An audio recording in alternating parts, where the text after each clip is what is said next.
guys, hello everyone, my name is Anil Sharma and I welcome you all to my YouTube channel Chemoholic, where you will find all chemistry video lectures up to JEE and NEET level. Guys, we are completing mole concept chapter. We have already completed 5 video lectures based on moles, molecular mass, formula, mass. The last video lectures of mine was related to equivalent mass, concept of equivalent mass.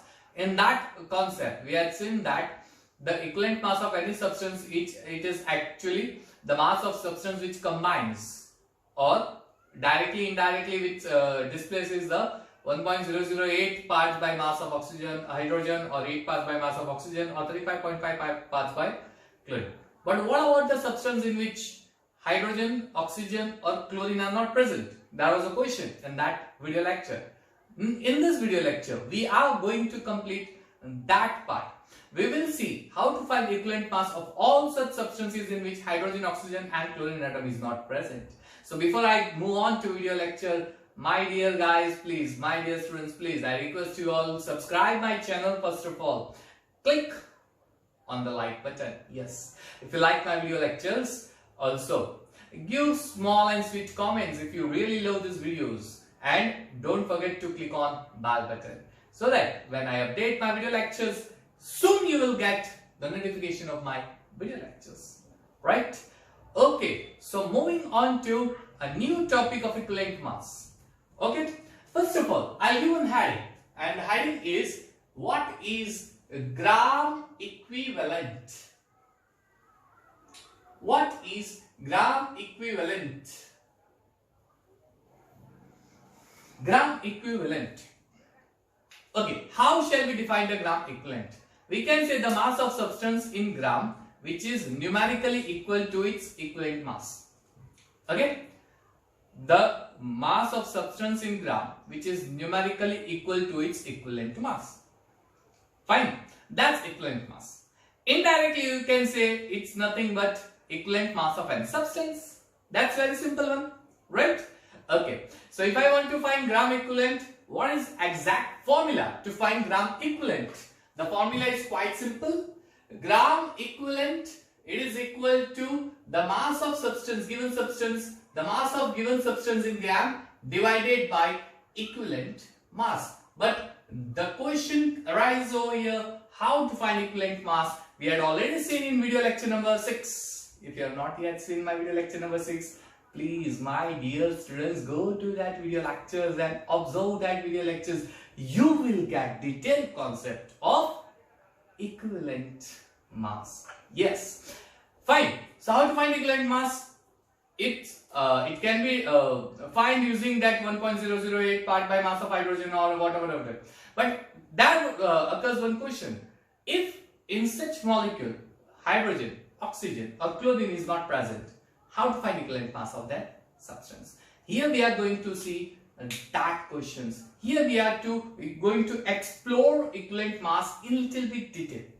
Okay, fine. How to find equivalent mass? If I get equivalent mass, I can find gram equivalent or 1 gram equivalent.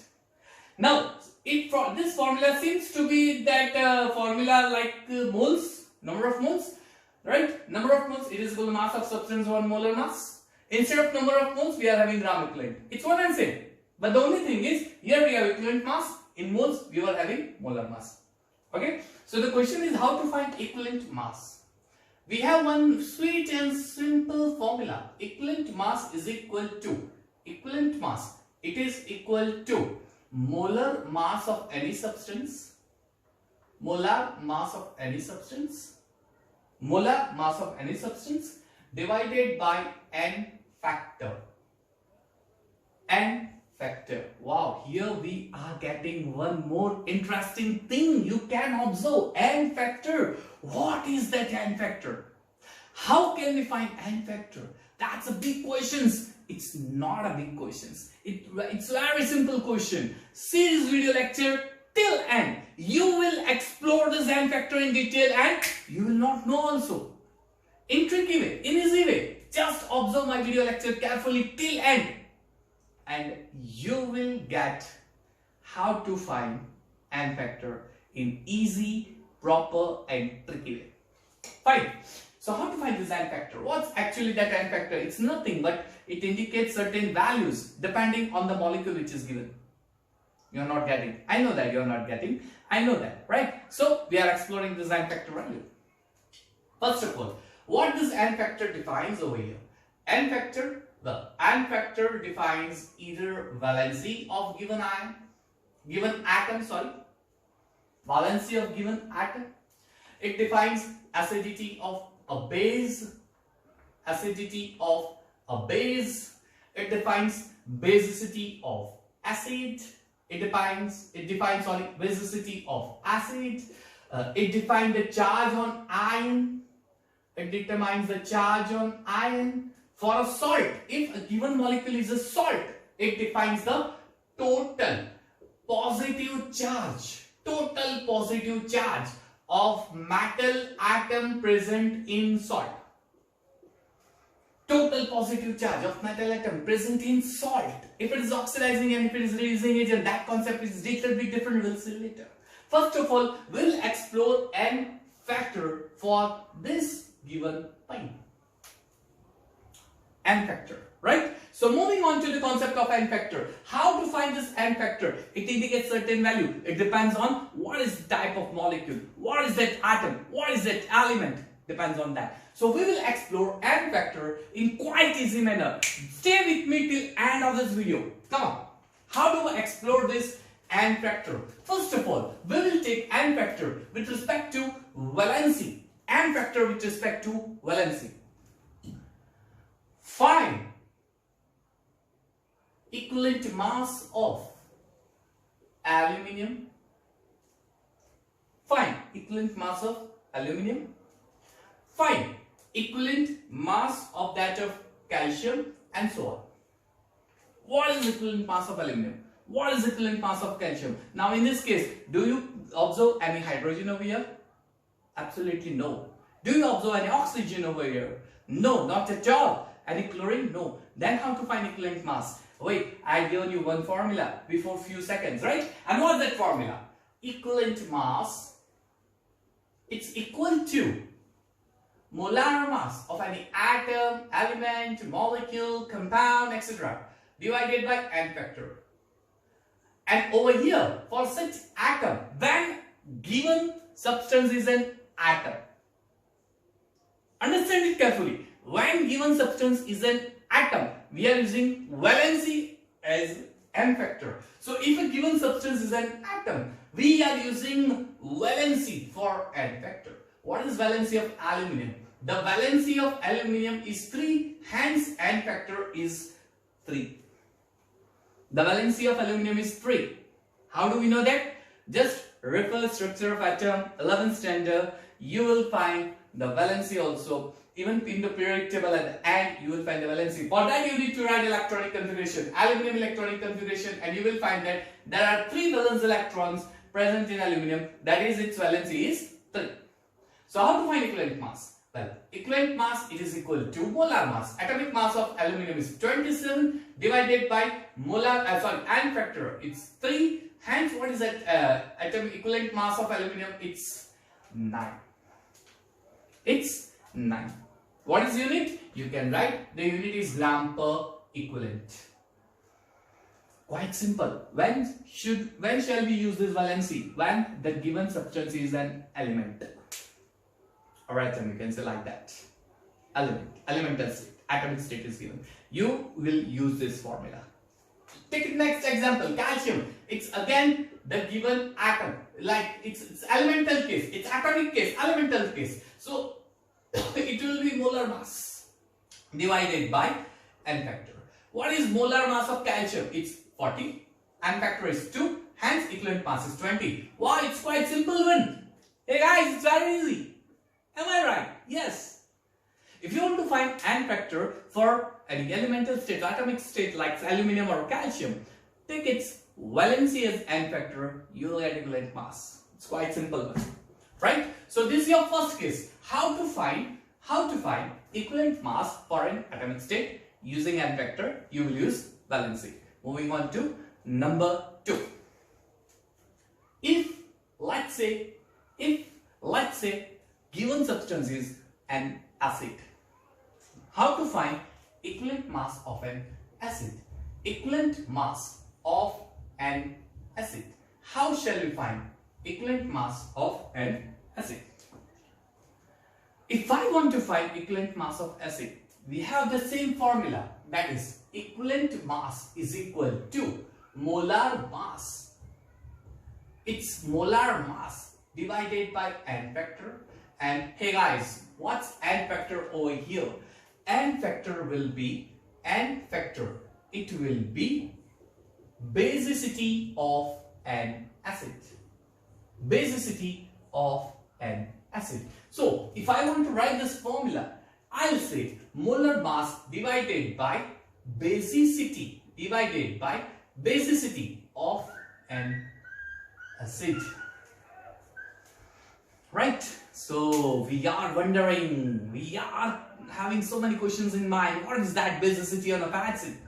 What is basicity of an acid? We are wondering these things. How to find basicity of an acid? Well, it's quite simple. Basicity of an acid, it indicates number of H plus ions furnished, number of H plus ions furnished, number of H plus ion furnished during ionization of acid, in water, or you can say in its aqueous solution. Number of H plus ions furnished in its aqueous solution. Number of H plus ion which is produced, which is obtained, which is furnished. Right? Let's take an example. HCl. How many H plus ion furnished when water, it's form aqueous solution in water. When HCl form aqueous solution, you'll get H plus ion, Cl minus ion. N factor will be 1. N factor will be 1, right? We are getting 1 H plus ion. So when HCl dissolve in water, it get ionized and it furnish 1 H plus ion. Let's take another example. H2SO4. When H2SO4 is dissolved in water, when H2SO4 is soluble in water, it furnishes 2 H plus ion. It furnishes 2 H plus ion and SO4 minus 2. Hence, N factor is 2. Guys, it's very simple one. You just have to ionize this acid in water. And you know this ionization reaction when it ionizes in water, when it dissolves in water, when it dissociates in water. You should know this thing. Let's take another example. Acetic acid, CH3, COOH. When it dissolves in water, you will get CH3, C double minus and H plus. Thus, what's N factor over here? It's 1. It's 1. Right? Let's take another example. H3PO4, it's phosphoric acid. H3PO3, it's phosphorus acid and hypophosphorus acid, that is H3PO2.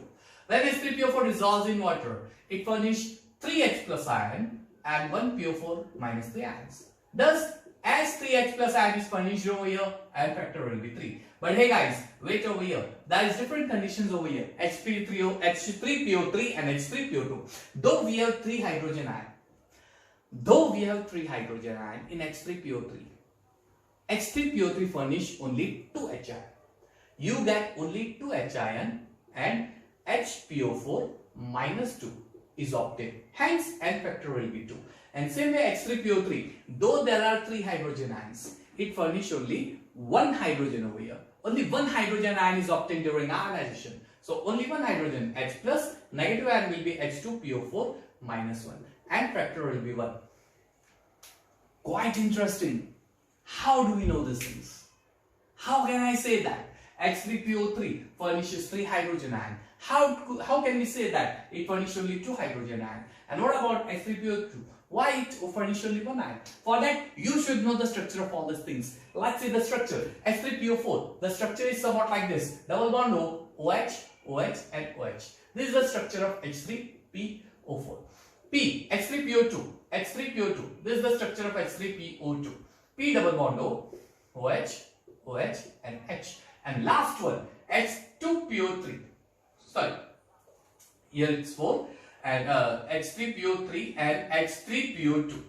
So P double bond O, OH, H, H. The question is, though there are 3 hydrogen ion in all the cases, Here only 3 hydrogen ion is furnished. Here only 2 hydrogen ion is furnished. Here only 1 hydrogen ion is furnished. Why? The reason is quite simple. Over here all the 3 hydrogen ion is attached with most electronegative atom. And when there is a bond between most electronegative atom and least electronegative atom, that bond becomes polar bond, and polar bond breaks very easily. Oxygen and hydrogen. The bond between oxygen and hydrogen is polar because hydrogen is attached with most electronegative atom, one of the most electronegative atom, oxygen. Hence the bond is polar. Polar bond breaks easily, so you get H plus ion. Thus, there are 3 polar OH bonds.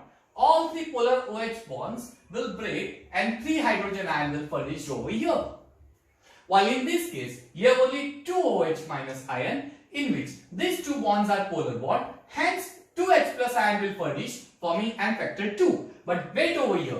This H is directly attached with phosphorus, and the electronegativity difference between phosphorus and hydrogen is very less. So this bond is quite strong bond, and in water this bond will not break easily. Thus this H ion will not be separated.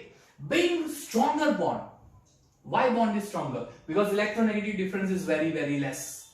Electronegativity difference is very less over here. So because of less electronegativity difference, bond is quite stronger, will not break easily. As this bond will not break easily, this hydrogen will not it will not get removed from the compound.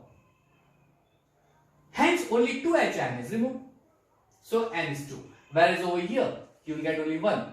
Now the reason is quite simple, you can understand it. There is only 1 H ion which can be furnished. Rest of the 2 hydrogen is attached directly to the phosphorus atom. Now these 2 atoms will have a less difference of electronegativity. Because of less difference of electronegativity, the bond is quite stronger. And as the bond is quite stronger, it will not break easily. It won't break easily. So these 2 hydrogen will not come out in the form of H plus ion. Only 1 H ion comes out of it. So N factor is 1. I hope it's very clear. Right? Yes. So now you can find equivalent mass. Find out molar mass of all the acids. Find out molar mass of all the acids and divide it with its N factor. Right? So equivalent mass of for HCl, it's I don't know molar mass, you can find out. We will not waste time in that, and divide by N factor is 1.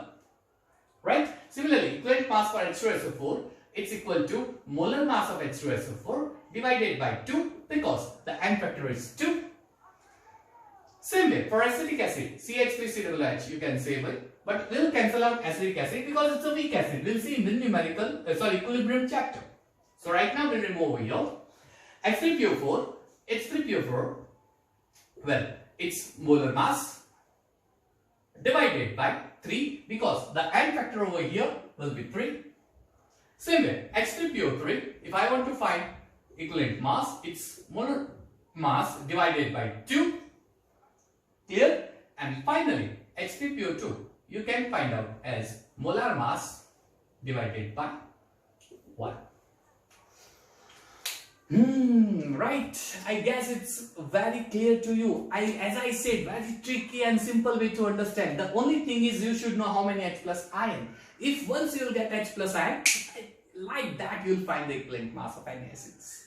Like that you will find the equivalent mass of any acids. I hope it's quite crystal clear for you.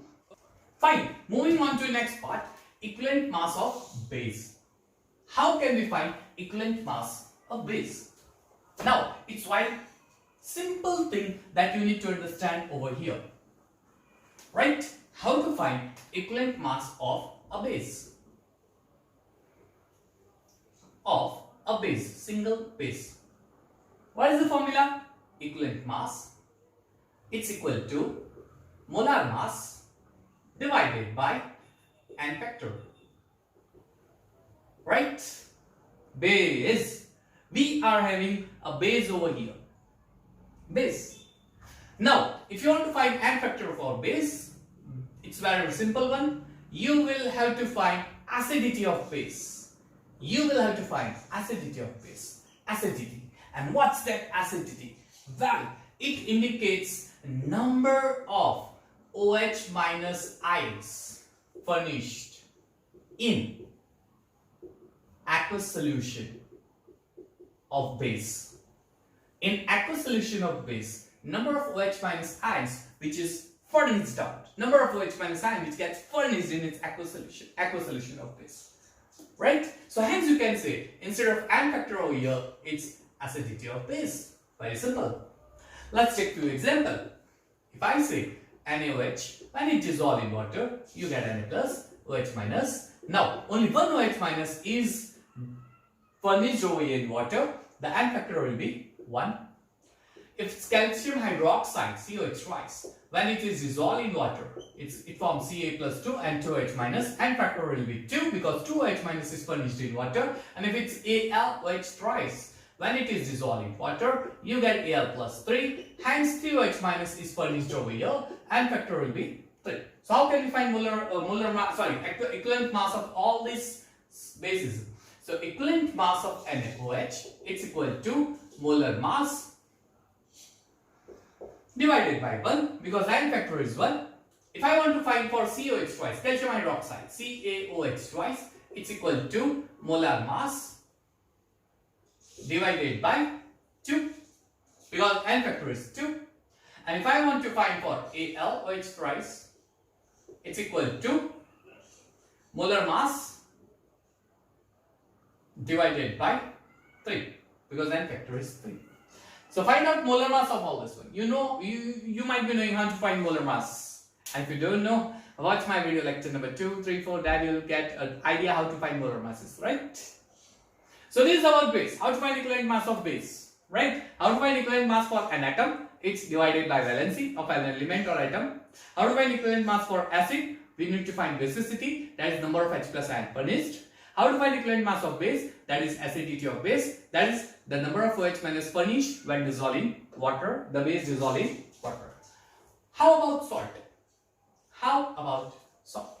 How can we find equivalent mass in a salt? Let's take an example. Equivalent mass of a salt.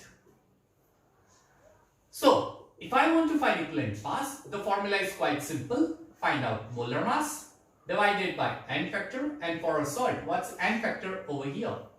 Nfactor in a salt, if you want to find nfactor in a salt, you need to find total number of positive ion of metal in salt. Right? In salt, metal form positive ion. What's the total number of positive, total charge, total positive ion, not total number, total positive ion of a metal ion in a salt.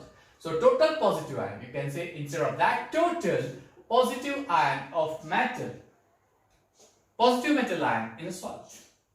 Let's take an example. NaCl, the ratio is 1:1, 1 Na 1 Cl. Hence Na is plus 1, thus nfactor will be 1. Total positive ion is 1. Calcium, let's take another example. CaCl2, the ratio is 1:2. Now in this one, the calcium charge is plus 2, total positive ion is N equal to 2. Let's take another example. K2SO4. When it dissociates, it forms 2K ion and 1 SO4 minus 2 ion. So what's total positive charge? Total positive charge is plus 2. So nfactor will be 2. Right? Total charge is plus 2. So nfactor will be 2. Let's take another example. Al2SO4 thrice. When it dissociates in water, let's write its reaction. That's quite simple for you. It will become easier for you also. Al, it forms 2Al plus 3, and SO4, it forms 3SO4 minus 2. Thus 2Al plus 3 becomes plus 6. Because total positive charge will be 2 3s are 6. When I write Al plus 3, I mean only one positive ion, and for one positive ion, it's plus 3 ion. So for two positive ion, it becomes plus 6. Thus nfactor will be 6. Right? So if I want to find equivalent mass for NaCl, it will be molar mass of NaCl divided by 1. You can find out easily. If I want to find for CaCl2, it's molar mass divided by 2 because the nfactor is 2. If I want to find for K2SO4, I can write molar mass divided by 2. because nfactor for K2SO4 is 2. If I want to find for Al2SO4 thrice, Al2SO4 thrice, its molar mass divided by 6, because total positive charge is 6. Quite simple for you. I guess it's very clear for you. Understood how to find equivalent mass. This is very important part. Okay. Now, how to find equivalent mass for oxidizing agent and how to find equivalent mass for reducing agent. This concept we will cover in redox reaction chapter, because for that you should have knowledge of oxidizing agent and reducing agent. So in redox reaction we will cover this concept. I hope this is very crystal clear for you. I have tried my much better way to explain you how to find equivalent mass. Just see this video once again and you can find equivalent mass for any substances, any atom, any acid, any base quite easily. Use this concept. Clear? Fine. In next video lecture, we'll move on to units of concentration, more concept in units of concentration. Till then, keep watching my video and yes, take care of yourself. Thank you and have a nice